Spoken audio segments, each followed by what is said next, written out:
Saya Mutia Mufidah dengan NPM 24120111303. Halo semuanya, kenalin aku Jessica Angelina dengan NPM 241201113. Materi yang pertama yaitu arti penting lembaga jaminan. Berikut adalah beberapa arti penting dari lembaga jaminan. Yang pertama, memberikan keamanan dan kepastian bagi kreditur. Maksudnya, lembaga jaminan hadir untuk memberikan rasa aman dan kepastian kepada kreditur bahwa piutangnya akan terbayar. Yang kedua, mendorong pemberian kredit. Keberadaan lembaga jaminan memfasilitasi dan mendorong lembaga keuangan atau pihak lain untuk memberikan kredit atau pinjaman. Yang ketiga, memperlancar kegiatan ekonomi. Dengan tersedianya fasilitas kredit yang didukung oleh lembaga jaminan, kegiatan ekonomi dapat berjalan dengan lancar. Yang keempat, mengatur hak dan kewajiban para pihak. Lembaga jaminan secara jelas mengatur hak dan kewajiban antara kreditur dan debitur terkait dengan benda yang dijadikan jaminan. Tanpa adanya lembaga jaminan yang efektif, sistem perkreditan dan transaksi ekonomi secara keseluruhan akan mengalami hambatan yang signifikan. Lembaga jaminan berasal dari Hindia Belanda saat pertama, yaitu KUH Perdata jadi pasar dengan gadai. Barang diserahkan dan hipotek berupa tanah. Kemudian, fidusia muncul dari praktik jurisprudensi karena gadai dianggap kaku. Setelah merdeka, UU-PA mengganti hipotek dengan hak tanggungan untuk jaminan tanah. Selanjutnya, HT mengatur khusus soal hak tanggungan.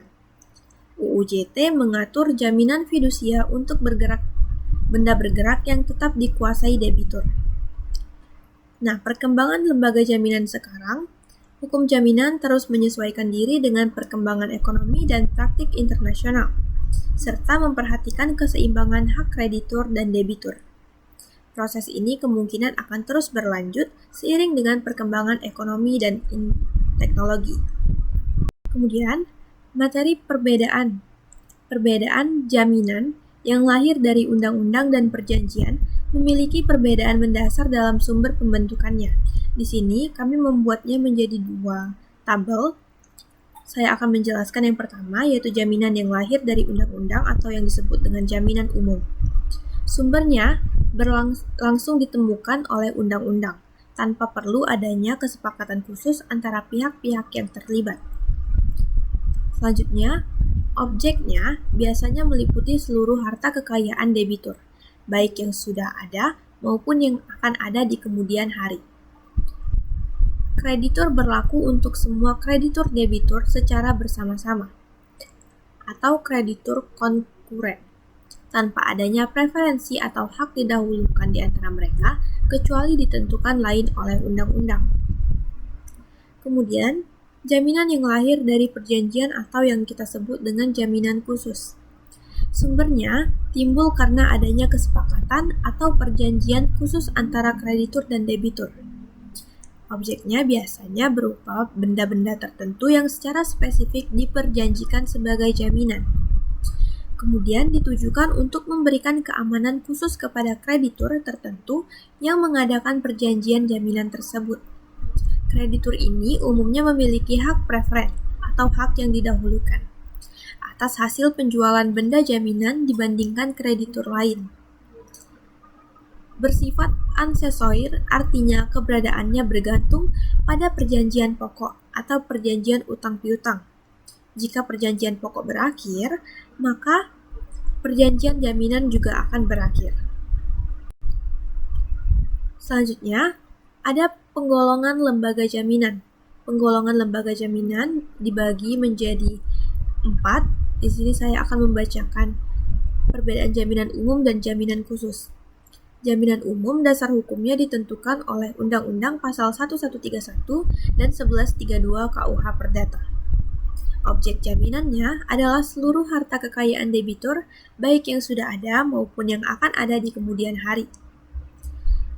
Kemudian, untuk penerima jaminan, yaitu untuk kepentingan semua kreditur secara bersama-sama. Kedudukan kreditur yaitu semua kreditur memiliki kedudukan yang sama kecuali ada alasan sah untuk didahulukan. Dan bersifat tidak ada benda jaminan yang diikat secara khusus untuk kreditur tertentu. Selanjutnya untuk jaminan khusus mempunyai dasar hukum yang timbul karena adanya perjanjian khusus antara kreditur dan debitur. Selanjutnya, objek jaminannya adalah benda-benda tertentu yang secara khusus ditunjuk dan diikatkan sebagai jaminan. Penerimanya hanya berlaku untuk kreditur tertentu yang mengadakan perjanjian jaminan tersebut. Kedudukan kreditur sebagai pemegang jaminan khusus yang memiliki hak preferen atas hasil penjualan benda jaminan tersebut dibandingkan kreditur lain. Dan sifatnya adalah ada benda jaminan yang diikat secara khusus dan bisa berupa jaminan kebendaan, misalnya gadai, hak tanggungan, fidusia, atau jaminan perorangan, misalnya garansi bank. Materi selanjutnya akan dijelaskan oleh rekan saya yaitu Jessica Angelina. Terima kasih. Baik, terima kasih kepada Saudara Mutia Mufida. Sekarang saya akan melanjutkan materi yaitu perbedaan antara jaminan kebendaan dan jaminan perorangan. Jaminan kebendaan, objek jaminan itu benda-benda milik debitur atau pihak ketiga secara khusus dikaitkan sebagai jaminan hutang. Sifat haknya memberi hak kebendaan kepada kreditur yang bersifat mutlak dan memiliki hak preferen didahulukan pembayarannya dari hasil penjualan benda jaminan. Terus dasar hukum utamanya buku 2 KUH Perdata.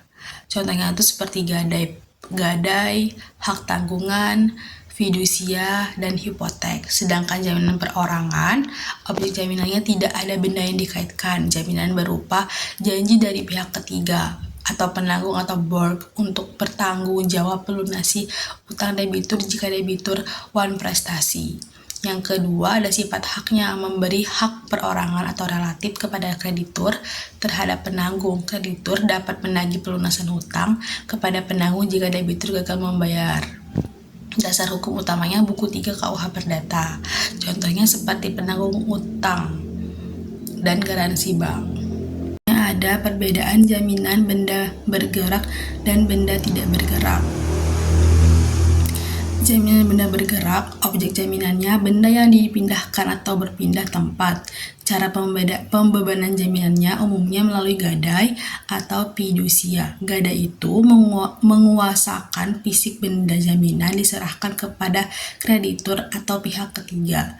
Sedangkan fidusia itu kepemilikan benda jaminan tetap pada debitur. Namun kreditur memiliki hak kepemilikan secara kepercayaan. Dasar hukum utamanya Pasal 1150 sampai dengan 1160 KUH Perdata untuk gadai. Sedangkan untuk jaminan fidusia, Undang-Undang Nomor 42 Tahun 1999. Yang kedua ada jaminan tidak bergerak. Objek jaminannya itu benda yang karena sifatnya, tujuannya, atau ketentuan undang-undang tidak dapat dipindahkan. Cara pembebanannya, jaminan umumnya melalui hak tanggungan untuk tanah dan bangunan atau hipotek khusus untuk kapal dengan bobot tertentu. Yang kedua ada hak tanggungan, dibebankan pada hak atas tanah dan bangunan yang melekat di atasnya. Pendaftarannya dilakukan di kantor pertanahan. Yang kedua ada hipotek, dibebankan pada kapal dengan bobot 20 ton isi kotor atau lebih. Pendaftarannya dilakukan pada kantor pendaftaran kapal. Dasar utama hukumnya adalah Undang-Undang Nomor 4 Tahun 1996 tentang hak tanggungan dan Pasal 1162 sampai dengan 1232 KUH Perdata untuk hipotek.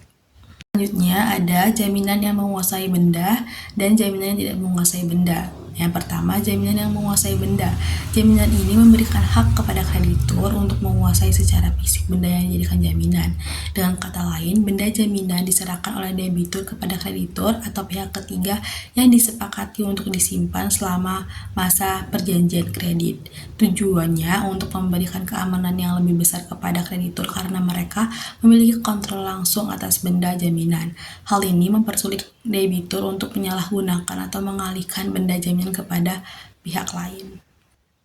Selanjutnya ada jaminan yang tidak menguasai benda.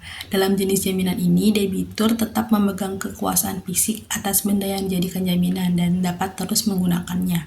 Namun, secara hukum, benda tersebut telah diikat sebagai jaminan untuk pelunasan utang kreditur. Tujuannya untuk memungkinkan debitur untuk tetap memanfaatkan benda yang memiliki nilai ekonomis dalam kegiatan usahanya atau kehidupannya sehari-hari sambil tetap memberikan jaminan kepadanya. Guys, itu dia penjelasan dari kami tentang lembaga jaminan. Semoga bermanfaat bagi kalian semua. Terima kasih. Wassalamualaikum warahmatullahi wabarakatuh.